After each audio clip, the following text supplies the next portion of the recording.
အားလုံးပဲမင်္ဂလာပါခင်ဗျာ module 4 day 4ကနေပြီးတော့အားလုံးကိုပြန်လည်ကြိုဆိုလိုက်ပါတယ်ဒီနေ့မှာတော့comment line 6ခုကိုကျွန်တော်နဲ့အတူတူလေ့လာတော့မှာဖြစ်ပါတယ်ပထမဦးဆုံး comment line တွေကတော့ CAT cat ဆိုတဲ့ comment line တွေပါဒီကောင်ကဘာလုပ်ပေးရလဲဆိုတော့ file တွေကိုဖတ်လို့ရတယ်file တွေကိုဖတ်လို့ရတဲ့comment line ပေါ့ဥပမာကျွန်တော်တို့အရှိမတင်ထားတယ်လို့ပဲ douch akm .txt ကိုဖွင့်လိုက်မယ်လောက်လိုက်တဲ့အချိန်မှာ create လုပ်ပြီးသွားပြီအဲ့ဒီ file တွေကိုကျွန်တော်အခုအဲ့ဒီ CAT cat ကိုမတင်ခင်မှာကျွန်တော်အရင်ဦးဆုံးဒီနေ့မှာတင်မယ်အဲ့ဒီ nano ဆိုတဲ့ဟာအရင်တင်လိုက်ပါမယ်nano ဆိုတဲ့ဟာအရင်ပြောပြလိုက်ပါမယ် nano ကကြတော့သူကအဲ့လိုမျိုးဒီလို file နေမှာဝင်ရေးတဲ့ text editor ပါပဲ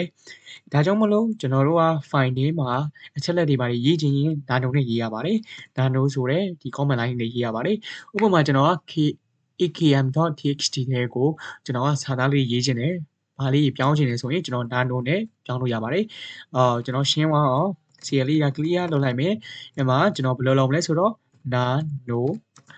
မိတ်ဆွေက akm.txt ကိုအဲ့လိုမျိုးကြီးစာသားကိုအရှိကြီးကိုမရိုက်ချင်ဘူးဆိုရင်လည်းရပါတယ် ak လောက်ကိုရိုက်ပြီးတော့ tab ဆိုတဲ့မိတ်ဆွေတို့ရဲ့ keyboard မှာပါတဲ့ tab ဆိုတဲ့ဟာလေးကိုတစ်ချက်နှိပ်လိုက်ပါအဲ့ဒါဆိုရင်ကိုကအစားအဆုံးရိုက်စရာမလိုတော့ပါဘူးသူကလည်းသူရှိတဲ့ဟာကိုအဲ့လိုမျိုးတူနေတယ်ဆိုရင်တော့တူတဲ့နေရာတော့ဒီပဲသွားပါလိမ့်မယ်မတူဘဲနဲ့ကွဲကွဲပြားပြားထွက်နေတယ်ဆိုရင်တော့ ak လောက်ပဲရိုက်လိုက်ပြီးတော့ねအပြည့်စုံ tab ခုံပေးပါတယ်အဲ့ဒါကြောင့်မို့လို့ကျွန်တော်က nano လေးနဲ့အဲ့ထဝင်ပြီးတော့ပြင်မယ်enter ခောက်လိုက်ပါenter ခောက်လိုက်တဲ့ခါကျရင်ကျွန်တော်တို့က ekm.txt ဆိုတဲ့ file နဲ့ရောက်သွားပါပြီအဲ့မှာမိတ်ဆွေတို့ကြိုက်တဲ့text ကိုနေရိုက်လို့ရပါတယ်ကျွန်တော်ကတော့ဒီလိုပဲရှောက်ရိုက်လိုက်ပါမယ်ရှောက်ရိုက်လိုက်မယ်okay ကျွန်တော် enter ထပ်ခောက်တယ်အောက်ကိုနောက်တစ်ချောင်းဆင်းတယ်ကျွန်တော်ထပ်ခောက်တယ်အောက်ကိုနောက်တစ်ချောင်းထပ်ဆင်းတယ်ထပ်ပြီးတော့ထပ်ခောက်တယ်ထပ်ဆင်းတယ်ဒီမှာကျွန်တော်ရဲ့ဒါ text file တစ်ခုပြီးသွားပါပြီပြီးသွားတဲ့ခါကျရင်ကျွန်တော်တို့ဘယ်လိုထွက်မလဲဆိုရင်မိတ်ဆွေတို့ရဲ့ keyboard မှာရှိတဲ့ control x ကိုတစ်ချက်နှိပ်မယ်နှိပ်ပြီးသွားရင်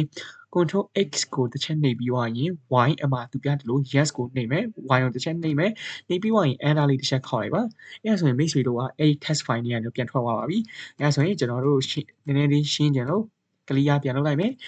ရှင်းသွားပါပြီအဲ့ချိန်ကျရင်မိတ်ဆွေတို့က ls နဲ့ကြည့်လိုက်ပါ akm.txt လေးကရင်တော့တဲ့အတိုင်းပဲဒါပေမဲ့ကျွန်တော်တို့ခုနကတော့ nano နဲ့ text editor အနေနဲ့အဲ့အထဲမှာရေးထားတဲ့အတွက်ကြောင့်စာတွေရှိနေပါလိမ့်မယ်ကျွန်တော်တို့ကအဲ့ဒီစာတွေကိုဘယ်လိုဖတ်ရမလဲလို့သိချင်ရင်ကျွန်တော်တို့ CAT cat ဆိုတဲ့ဟာလေးနဲ့ဖတ်လို့ရပါတယ်ဥပမာကျွန်တော်ဖတ်ပြပါမယ်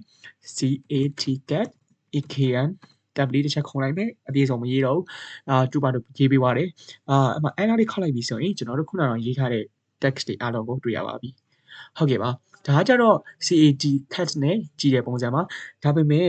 မိတ်ဆွေတို့ဒီလိုမျိုး CAT cat နဲ့ကြည့်လို့ရတယ်လို့နောက်ထပ်တနည်းနဲ့လေးကြည့်လို့ရပါတယ်နောက်ထပ်တနည်းကဘယ်လိုလဲဆိုတော့ less နဲ့ကြည့်ရတာပါ less နဲ့ကြည့်တာကကြတော့ तू ကတမျက်နှာချင်းစီကိုပြတာပါအကုန်လုံးမပြပါဘူးဒါပေမဲ့ကျွန်တော်အခုရိုက်ထားတဲ့ဟာကတူတူလေးဖြစ်တဲ့အတွက်ကြောင့်ဒီလိုမျိုးအရင်ကြီးတော့သိတာမှမဟုတ်ပါဘူးဒီလိုမျိုးမျက်နှာအများကြီးဖြစ်နေတယ်ဆိုရင်တော့ပို့ပြီးတော့သိတာပါတယ်ဥပမာအနေနဲ့ကျွန်တော်မျက်နှာအများကြီးဖြစ်အောင်လုပ်ပြလိုက်ပါမယ်ကျွန်တော်တို့ထွက်တင် view လေးကိုနှိပ်လိုက်ပါဒီထဲကထွက်မယ်ဆိုရင် view လေးကိုနှိပ်လိုက်တယ် CL လေးက clear ထပ်လုံးမယ်ကျွန်တော်မျက်နှာအများကြီးဖြစ်ချင်တဲ့အတွက်ကြောင့်ကျွန်တော်တို့ဒီလိုမျိုးဟာလေးကိုသုံးလို့ရပါတယ်ဒီလိုဟာလေးကိုသုံးတဲ့အတွက်ကြောင့်ဘာဖြစ်သွားလဲဆိုတော့ကျွန်တော် greater than ကိုသုံးလိုက်တယ်ဆိုရင်ဥပမာမိတ်ဆွေက greater than ကိုသုံးပြီးတော့ဒီမှာ file တစ်ခုခု .txt လို့ရိုက်လိုက်ပြီဆိုရင်အဲ့ဒီ greater than ရဲ့ဒီဘက်မှာရှိနေမဲ့ comment line လေးကအဲ့ဒီ knad.txt ထဲကိုသူကတွားပြီးတော့ဝင်သွားမှာပါဒီ greater than တစ်ခုပဲဆိုရင်တော့အဲ့လိုတွားပြီးတော့ဝင်ပြီးတော့ရှိနေတဲ့စာသားတွေရှိနေတယ်လေအမှနေရာအစားထိုးပြီးတော့သူက text တွေအကုန်လုံးဝင်သွားမှာပါဒါပေမဲ့ဒီလိုမျိုး greater than နှစ်ခု greater than နှစ်ခုဆိုရင်တော့ double greater than ဆိုရင်တော့ဝင်သွားမှာပါဒါပေမဲ့ append အနေနဲ့သူကထပ်တိုးအနေနဲ့ပဲဝင်သွားမှာပါအစားမထိုးရပါဘူးဥပမာကျွန်တော်ပြပါမယ်ဒါလေးကကျွန်တော်တခါလေးသင်ပေးလိုက်တာပါဒီ option လေးကအရင်အသုံးဝင်ပါတယ်ဒီ tools လေးရတယ်ကျွန်တော်ဥပမာအနေနဲ့လောက်လိုက်မယ်ဆိုတော့ကျွန်တော်တို့man ပေါ့ man နဲ့ကြည့်မယ်ဆိုရင်ကျွန်တော်တို့ဟိုထဲကိုရောက်မယ်ဘယ်ထဲကိုရောက်ဘယ်ဟာလေးကိုကြည့်မလဲဆိုတော့ man ls နဲ့ကိုကျွန်တော်ကြည့်မယ်ကျွန်တော်ဒါမှကြည့်ရင်မှာ file လေးတစ်ခုလောက်ထပ်ပြီးတော့ဆောက်လိုက်မယ် ekem.txt နဲ့မရောအောင်mml mmo.txt ဆိုပြီးတော့အဲ့ဒါလေးခေါ်လိုက်မယ်ကျွန်တော် ls နဲ့ကြည့်မယ် mmo.txt ဒီမှာရောက်လာပြီ CL လေးရ clear ပြန်ဖြတ်မယ်အဲ့ဒီအချိန်မှာကျွန်တော် man ဆိုပြီးတော့ ls ကို man ဆိုပြီးတော့ကျွန်တော်တို့ခုနကတော့လို့ file လေးကိုထည့်မယ် file လေးကိုထည့်ခြင်းတဲ့အတွက်ကြောင့်file ထဲကထည့်တာကိုအရင်မလုပ်ခင်မှာဒီတိုင်းနှိပ်လိုက်မယ်ဆိုရင်မိတ်ဆွေတို့ကအဲ့ထဲကဒီရောက်ဒီလိုရောက်သွားမယ်ဒီလိုရောက်သွားပြီဆိုရင်မိတ်ဆွေတို့ down arrow up arrow လေးကိုလုပ်ပြီးတော့ကြည့်လို့ရမယ်ဒီထဲကထွက်ခြင်း Q လေးကိုတစ်ချက်နှိပ်လိုက်ကျွန်တော်ဒါကိုပြန်ရှင်းလိုက်မယ် clear ပြန်လုပ်မယ်ကျွန်တော်တို့ခုနကတော့အတိုင်းပဲ man ls လုပ်ပြီးတော့ကျွန်တော်တို့ကဘေး file ကိုထည့်ချင်တာလေအဲ့ဒီ comment ကိုလုပ်မဲ့ဟာကိုကျွန်တော်လုပ်ပြီးတော့ကျွန်တော် mmo ဆိုတဲ့ file လေးကိုထည့်လိုက်ခြင်းနဲ့ထည့်ခြင်းတဲ့အတွက်ကြောင့်ကျွန်တော် enter ခောက်လိုက်တယ်ခင်ဗျာ enter ခောက်လိုက်တဲ့အတွက်ကြောင့်တို့က mmo.txt ရဲ့ကိုခုနကတော့ရိုက်ထားတဲ့ comment ရဲ့ result တွေအကုန်လုံးအဲ့ထဲဝင်သွားမှာပါမိတ်ဆွေတို့မယုံကြည်ကြည့်လိုက်ပါကျွန်တော်တို့အဲ့ဒီအချိန်မှာကြည့်မယ်ဆိုရင် cat နဲ့လည်းကြည့်လို့ရတယ် mmo.txt ဆိုပြီးတော့ကျွန်တော် cat နဲ့ကြည့်လိုက်ရင်မိတ်ဆွေတို့ခုနကတော့ ls ရဲ့ man ဆိုတဲ့ result တွေအကုန်လုံးက8ထဲရောက်သွားတာပါ clear ကျွန်တော်တို့အဲ့လိုမကြည့်ချင်ဘူးဘာနဲ့ကြည့်မလဲ less နဲ့ကြည့်မယ်မျက်နှာတစ်မျက်နှာချင်းစီပဲကျွန်တော်တို့ကြည့်မယ်ဆိုရင် less ဆိုပြီးတော့ခုနကတော့ mmo.txt ကိုနှိပ်လိုက်မယ်နှိပ်လိုက်ပြီဆိုရင်ကျွန်တော်ဒါတစ်မျက်နှာချင်းစီကြည့်လို့ရပါပြီအဲ့ဟာလေတစ်မျက်နှာချင်းစီဆိုတာပြောတာပါ up arrow down arrow နဲ့ကြည့်လို့ရပါတယ်ဒီလိုဒီလိုမျိုးပဲကြည့်လို့ရတယ်ကျွန်တော်တို့အခုကဘယ်ဟာကိုကြည့်နေဘယ် file ကိုကြည့်နေလဲဆိုတော့ mmo.txt ကိုကြည့်နေတာပါ man ls ဆိုတဲ့ result တွေအကုန်လုံးက mmo.txt ဆိုတဲ့ file နဲ့ရောက်သွားတာပါဒါကြောင့်မလို့ကျွန်တော်တို့အဲ့ထဲမှာကြည့်နေတာပါကျွန်တော်ဒီကနေထွက်ချင်တယ်ရတယ်ထွက်လို့ရတယ် Q လေးကိုတစ်ချက်နှိပ်လိုက်ပါပဲပြီးသွားပြီဆိုရင် clear ပြန်ဖြတ်လိုက်မယ်ဟုတ်ကဲ့ပါမိတ်ဆွေ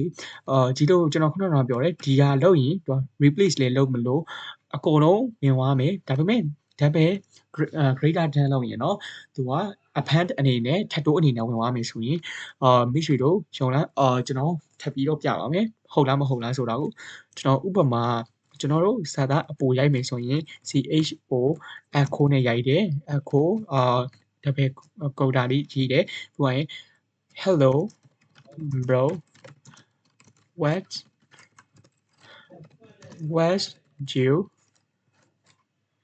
what's your name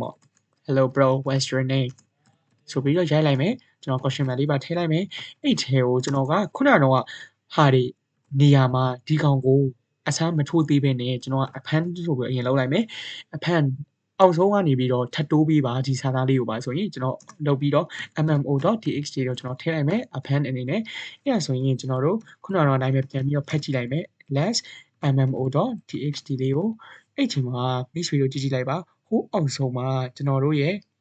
ဘာရောက်နေပြီလဲဆိုတော့ဟိုအောက်ဆုံးမှာကျွန်တော်တို့ခုနကတော့ထည့်လိုက်တယ် hello bro what's your name ဆိုတဲ့ဟာဒီရောက်လာပါလိမ့်မယ်ကြည့်လိုက်ပါဒီမှာမိတ်ဆွေတို့တွေ့ရပါလိမ့်မယ် hello bro what's your name ဆိုတာဒီအောက်ဆုံးမှာရောက်နေပါပြီဟုတ်ကဲ့ပါကျွန်တော် Q လေးနဲ့ပြန်ထွက်လိုက်မယ် CLE ရ clear ဒါပေမဲ့ဒီတစ်ခါတော့ကျွန်တော်အဲ့လိုမျိုးမရောက်စေချင်ပဲねအောက်ဆုံးမှာမရောက်စေချင်ပဲねကျွန်တော်ကအဲ့ထဲမှာရှိတဲ့မြဟာတွေ test တွေအကုန်လုံးနေရာမှာ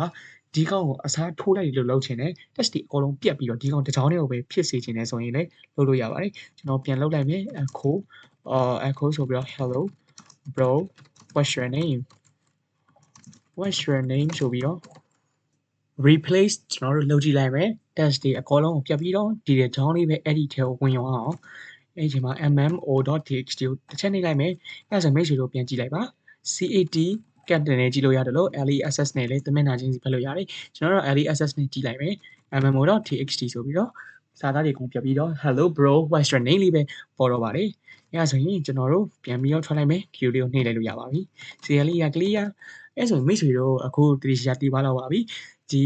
greater than တစ်ချက်ပဲဆိုရင်သူက replace လုပ်မယ်စာတွေအကုန်လုံးပြတ်သွားနိုင်တယ်ကိုထည့်ခြင်းဟာပဲသူက replace လုပ်ရမယ်ဒါပေမဲ့နှစ်ချက် double greater than ဆိုရင်တော့သူက append လုပ်တယ်စာတွေမပြတ်သွားဘူးအတိုးနေအနေနဲ့ပဲဖြစ်သွားတယ်ဟုတ်ကဲ့ပါဒါကတော့ဒီကောင်လေးရဲ့ထူးခြားချက်လေးတွေပါအသုံးဝင်ပုံလေးတွေပဲပြောရတာပဲဖြစ်ပါတယ်ဟုတ်ကဲ့ပါအဲဆိုရင်ကျွန်တော်တို့ထပ်ပြီးတော့ဆက်လိုက်အောင်မိတ်ဆွေတို့အခုဆိုရင်တော့comment line 3ခုရသွားပါပြီနောက်တစ်ခုက nano တစ်ခုကကြတော့ cat ရဲ့ cat ဆိုရဲ ဖတ်တဲ့ဟာတွေစာဖတ်တဲ့ဟာတွေနောက်တစ်ခုကကြတော့ less ဆိုတဲ့တမျက်နှာချင်းစီစာဖတ်တဲ့ဟာတွေပါနောက်တော့ကျတော့ text editor ပဲဖြစ်ပါတယ်မင်းဆိုတော့အဲ့အရာတွေကဘာတွေလဲသိချင်ရင်အရင်တော့လောက်တယ်လို့မျိုးပဲ what is ဘာဆိုပြီးတော့ရိုက်ကြည့်လို့ရပါတယ်ကျွန်တော်ကတော့မရိုက်ပြတော့ပါဘူးခင်ဗျာကျွန်တော်ရဲ့ traditional နည်းအားတိုင်းအတိုင်းပဲရိုက်ကြည့်လို့ရပါတယ်ခင်ဗျာကျွန်တော်တို့နောက် comment တစ်ခုကကြတော့ head ဆိုတဲ့ comment လေးပါ head head ကကြတော့ထိတ်ဆုံးကစာကြောင်း၃ကြောင်းကိုဖော်ပြပါတယ်ကျွန်တော်ရဆိုသုံးကြည့်လိုက်ရအောင်ကျွန်တော်တို့ဒါကိုမသုံးခင်မှာပို့ပြီးတော့ထင်သာမြင်သာရှိအောင်မလို့ကျွန်တော် sorry ပါကျွန်တော် cd cat နဲ့ ekm.txt တို့ကြည့်လိုက်မယ်ဘာရေးထားလဲဟုတ်ကဲ့ပါကျွန်တော်ဒါလေးရေးထားတယ်ဒါပေမဲ့ကျွန်တော်က man ဆိုပြီးတော့ clear ပြန်လုပ်မယ် man ls ဆိုပြီးတော့ကျွန်တော်ခုနကတော့ထဲကိုပြန်ပြီးတော့ထည့်လိုက်မယ် mmo.txt ဆိုရဲဒီကောင် man l ဆိုရဲ ls ဆိုရဲ result ကိုအဲ့ထဲထည့်လိုက်မယ်ထည့်လိုက် mmo.txt မှာအဲ့ကောင် result တွေရောက်သွားပါပြီအဲ့ဒီ file ထဲမှာ clear ပြန်လုပ်မယ်အဲ့ချိန်မှာကျွန်တော်ကအပေါ်ဆုံးထိပ်ဆုံး10ချောင်းကိုပဲကျွန်တော်ကြည့်ချင်တယ်ဆိုရင် head mmo.txt နဲ့ကျွန်တော်ကြည့်လို့ရတယ်အဲ့မှာ anna ခေါက်ကြည့်လိုက်ပါအပေါ်ဆုံး10ချောင်းကိုပဲသူကပြပါတယ်အဲ့ချိန်မှာကိုကထပ်ပြီးတော့အောက်ဆုံးက10ချောင်းကိုပဲကြည့်နေတယ်ဆိုရင်နောက်ထပ် comment line တစ်ခုက tail ဆိုတဲ့ဟာပါ tail ဆိုပြီးတော့ mmo.txt ကိုနှိပ်လိုက်မယ်ဆိုရင်အောက်ဆုံးက10ချောင်းကိုပြပါတယ်။ message ကိုရှုပ်သွားနိုင်ပါတယ်ကျွန်တော်ထပ်ပြပါမယ်။ကျွန်တော်တို့ထိပ်ဆုံးက10ချောင်းကိုပဲကြည့်နေတယ်ဆိုရင် head နဲ့ကြည့်ပြီးတော့အောက်ဆုံးက10ချောင်းကိုကြည့်နေတယ်ဆိုရင် tail ဆိုတဲ့ comment နဲ့ကြည့်ပါတယ်ခင်ဗျာ။ဒါပေမဲ့ကျွန်တော်တို့တကယ် real time မှာဆိုရင်တော့ကျွန်တော်တို့ server တွေ error တက်နေတဲ့အချိန်မှာဆိုရင်ကျွန်တော်တို့က log တွေကိုဖတ်ဖို့အတွက်ဆိုရင်အမြဲတမ်းဒီလိုမျိုးကြည့်ပါတယ် tail ဆိုပြီးတော့ဒီ function ကိုသုံးပါတယ် .f ဆိုတဲ့ဟာတွေကိုသုံးပါတယ် tail.f ဆိုပြီးတော့ကျွန်တော်ခုနကဟာလေးကိုနှိပ်ကြည့်လိုက်မယ်ဆိုရင်သူကပုံစံပြောင်းသွားပါလိမ့်မယ်ဘယ်လိုလဲဆိုတော့သူက lifetime ကြည့်တာဖြစ်သွားပါပြီအောက်ဆုံးကနေပြီးတော့ error တက်နေတဲ့ message တွေဇက်တိုက် log file တွေတက်နေတဲ့ဟာကိုပဲ lifetime အနေနဲ့ကြည့်ရပုံစံပါဒါလေးကိုတစ်ချက်နှိပ်လိုက်မယ်ဆိုရင်အောက်မှာမိတ်ဆွေတို့ခုနကလိုမျိုးအပြတ်တစ်ဖြတ်တည်းမဟုတ်ဘဲနဲ့အမှမိတ်တုံလေးဖြစ်နေပါလိမ့်မယ်အဲ့ဒါကကျွန်တော် lifetime ကြည့်နေတာပဲဖြစ်ပါတယ်ဒါပေမဲ့အခုက server run တာတော့ဘာလို့ server ကိုဒီတိုင်းပဲကျွန်တော် comment line အနေနဲ့ပဲလောက်ထားလို့ပါတခြား service တွေပါတယ် run တာတော့ဘာလို့မရှိလို့ပါဒီလိုမျိုးလေးပဲဖြစ်နေတာပါပြီးတော့ကျွန်တော်တို့ကအခုက text file ကိုပဲဒီတိုင်းကြောက်ထားတဲ့အတွက်ကြောင့်ပါတကယ် lifetime ဖြစ်နေတဲ့ file တွေပါတယ်ဆိုရင်တော့ကျွန်တော်တို့ anomaly လောက်ထားလိုက်ရင်သူက file တွေကစတိုက်အဲ့လိုဖြစ်နေပါလိမ့်မယ် error ဖြစ်နေတယ်ဆိုရင်ကျွန်တော်တို့ lifetime အနေနဲ့အဲ့လိုမျိုး troubleshoot လိုက်ပါတယ်လုပ်ငန်းခွင်ထဲမှာဆိုရင်ဟုတ်ကဲ့ပါကျွန်တော်ဒါဒီတိုင်းကိုပြန်ထွက်မယ်ဆိုရင် queue နဲ့ပဲပြန်ထွက်လို့ရတယ်queue နဲ့ပဲပြန်ထွက်တာမဟုတ်ပါဘူး sorry ပါ lifetime တို့ဘာလို့ကိုကြည်တာတို့ဘာလို့ကနေကျွန်တော်တို့ကပြန်ထွက်ချင်တယ်ဆိုရင်မိတ်ဆွေတို့အမြဲတမ်းမှတ်ထားပါ